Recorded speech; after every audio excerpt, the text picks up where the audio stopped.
इस दुनिया के अंदर जो इंसान धोखा खाने से डरता है वो जिंदगी नहीं कभी जी सकता। जो भी धरती पे पैदा हो गया, चाहे वो जानवर है, पशु पक्षी है, इंसान है, बेटा वो स्वार्थी है।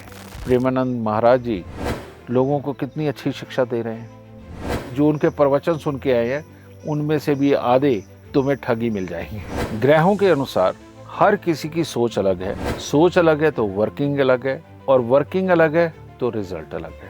आप अच्छे हो और आपने कोई गलत कर्म नहीं किया है, बेटा ये मरते हुए बड़ा सुकून देता है। जब आप सामने वाले की सोच और वर्किंग को समझ जाते हो तो तब पता चलता है कि ये तुम्हें कहाँ चोट मारेगा। जय माता दी गुरुजी। खुश हो बेटा। गुरुजी, मेरा एक सवाल ये है कि कहा जाता है कि आप अच्छा करोगे तो आपके साथ अच्छा होगा, आप बुरा करोगे तो आपके साथ बुरा होगा। इस बात को ध्यान रखते हुए लोग अच्छा भी करते हैं लेकिन उनके साथ बुरा हो जाता है, वो किस लिए होता है?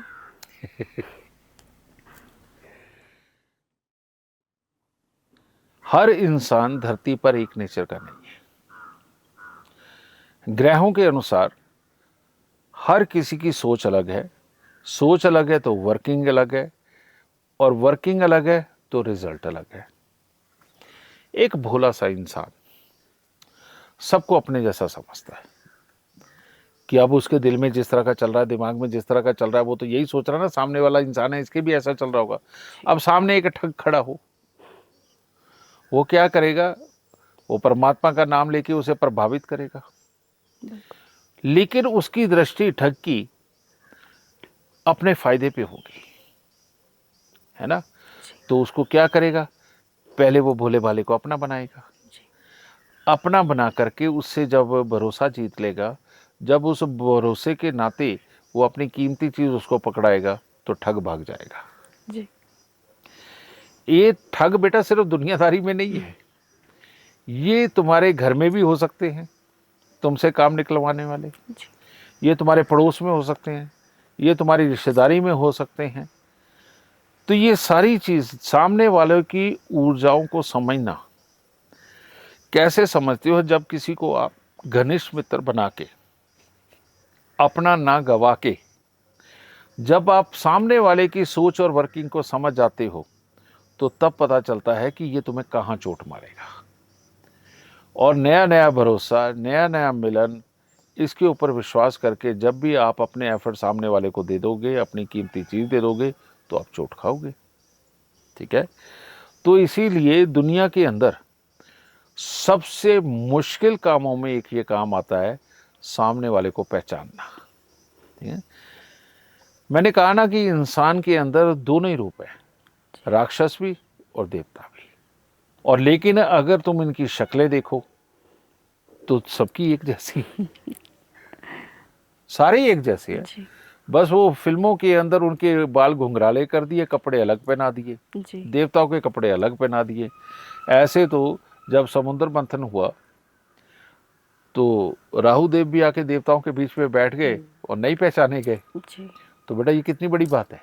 तो इसीलिए जल्दी भरोसा करना, भोले इंसान तो जल्दी फंस जाते हैं, लेकिन इन भोलों को भी थोड़ी सी चालाकी अपने अंदर रखनी चाहिए और जल्दी विश्वास नहीं करना चाहिए। विश्वास करना कई बार मजबूरी हो जाता है, लेकिन अपने मन से धोखा खाने के लिए तैयार रहो और इतना मत लौटाओ कि तुम्हारा सब कुछ लुट जाए। और एक बात मैं बता दूं तुम्हें नाम का,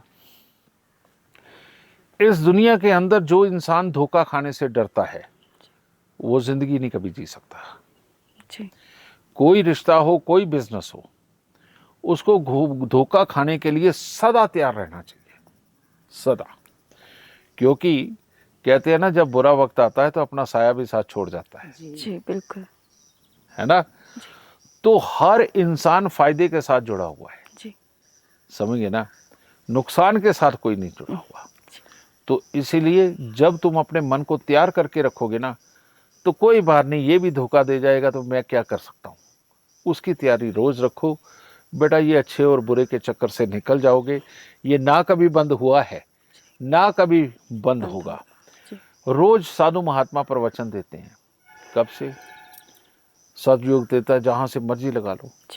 आज भी हमारे प्रेमानंद महाराज जी लोगों को कितनी अच्छी शिक्षा दे रहे हैं, दे रहे हैं। वो नाम जाप के लिए भी बोल रहे हैं, अध्यात्म भी बता रहे हैं, और ये भी कह रहे हैं कि मन तुम्हारा कैसा होना चाहिए, वो शुद्ध कर रहा है। बिल्कुल। क्या सारे शुद्ध हो गए? नहीं गुरुजी। मैं तो तुम्हें वो लोगों को भी, अगर हम लोग प्रैक्टिकल करने जाएं, कि जो उनके प्रवचन सुन के आए हैं, उनमें से भी आधे तुम्हें ठगी मिल जाएंगे, बिल्कुल। और उनमें से ज़्यादातर भी ऐसे होंगे कि किसी को नुकसान में देख के उसकी मदद करने की बजाय वहाँ से भाग जाएंगे कि अगर इसकी मदद करनी पड़ी तो हमारा पैसा लग जाएगा, जी। हमारा एफर्ट लग जाएगा, है ना। जी। तो राजेश, इंसान जो भी धरती पे पैदा हो गया, चाहे वो जानवर है, पशु पक्षी है, इंसान है, बेटा वो स्वार्थी है। इस बात को तुम्हें कभी नहीं भूलना। जी। जो भी तुम्हारा रिश्ता है, माँ हो, बाप हो, भाई हो, बहन हो, पति हो, पत्नी हो, बेटा ये कुछ चीज़ें ऐसी हैं जो संस्कारी बना करके एक रिश्ते को जोड़ा हुआ है एक दूसरे की मदद के लिए। लेकिन तुम्हारा ही एक कमला पागल भाई जो ज़्यादा स्वार्थी हो गया, उसको कब तक मदद दे देगी तू? जी गुरुजी, ये तो उतनी तो दे सकती जितना तो अफोर्ड कर सकती, बिल्कुल। जितना तो कर्जा उठा सकती। जी। उसके बावजूद वो ना सुधरा तो तू क्या करेगी? गुरुजी फिर तो छोड़ने के लिए मजबूर हो जाएगी। जी। तो रजे, ये बात सत्य है। ये बातें कहने सुनने को ठीक है कि मैंने उसके लिए वफा की, उसने जफा की, उसने त्याग दिया, जी। ये सब बेकार की बातें। अपने ऊपर इतना फोकस रखो कि तुम अपने आप को काबिल बना के चलो, अपनी ज़िंदगी की सारी ज़रूरतों को पूरा कर सको, किसी की मदद भी कर सको, ताकि आत्मिक सुकून जो मिलता है वो दूसरे की मदद करके मिलता है। जी। ठीक है। तो अपने आप को जब आप ऐसी फीलिंग में ले जाना चाहते हो कि आप अच्छे हो और आपने कोई गलत कर्म नहीं किया है, बेटा ये मरते हुए बड़ा सुकून देता है। और जब आपको याद होता है ना आपने किस किस को लूटा है, खिसूटा है, किसका गला काटा है, तो ऐसे हजारों एग्जाम्पल कहानियों में मिलते हैं कि वो मरते हुए अपने मन को तड़पते हुए देख रहे थे कि हमसे क्या गलतियां हुई, है ना। जी। जो जीते जी अपने रिश्तों को छोड़ देते हैं, जी। वो मरते हुए रोते हैं कि इतने से फायदे के लिए मैंने अपने गवा दिए, अपने गवा दिए, है ना। तो इसीलिए ये जो कहावतें भी बनी हैं, ये जो तुम भी सवाल कर रही हो, ये सामने वाले के लिए नहीं बने, ये अपने लिए बने कि हमें किस तरह का आत्म मंथन करके किस तरह अपना जीवन चलाना है। अच्छे को अच्छा रहने दो, बुरे को बुरा रहने दो। वो बुरा समय के साथ सही हो सकता है, आज सही नहीं हो सकता, तो समय उसको चाहिए। तो इसीलिए तुम भी अपनी तरफ से समय दो, ठीक है। भला करना मत रोको, पर धोखा खाने के लिए रोज तैयार रहो, तब जीवन अच्छा चलेगा।